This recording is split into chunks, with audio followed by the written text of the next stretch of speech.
The iPhone 14 is all set to be unveiled on September 7th at Apple's Far Out event, and this promises to be the biggest launch in years.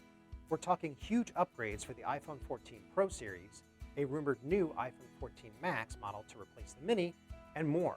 And the leaks are not stopping. Here's 5 last-minute iPhone 14 rumors you need to know before Tim Cook takes the stage.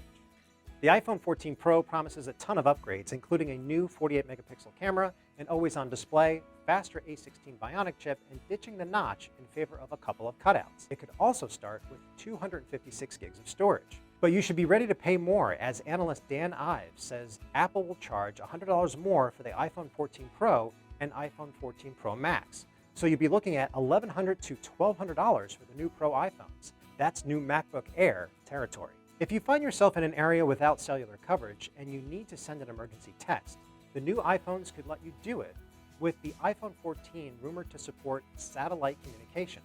The hardware side has already been tested, but analyst Ming-Chi Kuo claims that Apple is in negotiations with operators to get a deal done.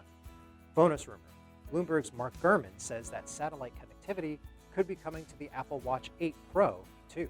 As we get closer to any iPhone launch, you'll see alleged dummy units show up in the wild, and that's exactly what has happened with the iPhone 14 Pro. First, a leaker named Sleepy Afternoon posted a short hands-on video with an iPhone 14 Pro that shows a new purple color that shifts in the light. Other colors leaked include silver, graphite, gold, and blue.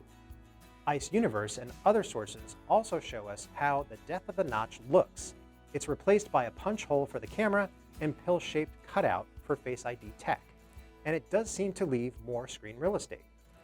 Now, a last-minute prediction from Ming-Chi Kuo says that Apple will upgrade the iPhone 14 Pro and Pro Max ultra-wide camera with a larger sensor with bigger pixels. The pixel size on this updated sensor will reportedly be 1.4 micrometers, a nice boost from the iPhone 13 Pro's 1 micrometer pixels. This should allow the iPhone 14 Pro to capture more light, especially at night. Twitter leaker Duan Rui says that the iPhone 14 Pro series is getting a new 30-watt charger using gallium nitride. The gist is that you'd get faster charging without having to worry about excess heat. The iPhone 13 series did 20-watt charging, which takes the phone from 51% capacity in 30 minutes. Not terrible, but in need of an upgrade to compete with some of the fastest charging phones. Apple already has a GaN charger in its lineup for the 16-inch MacBook Pro, so this improved charging rumor is definitely believable. The more rumors surface, the more we're convinced that the iPhone 14 Pro will be miles better than the iPhone 14 this year. But maybe there's some upgrades for the regular iPhone that we just don't know about yet. Be sure to check out our iPhone 14 versus iPhone 14 Pro preview comparison for all the biggest expected differences. And stay tuned for our live coverage of the Apple event as we bring you all the big news straight from Apple Park. For Tom's Guide, this is Mark Spoonauer.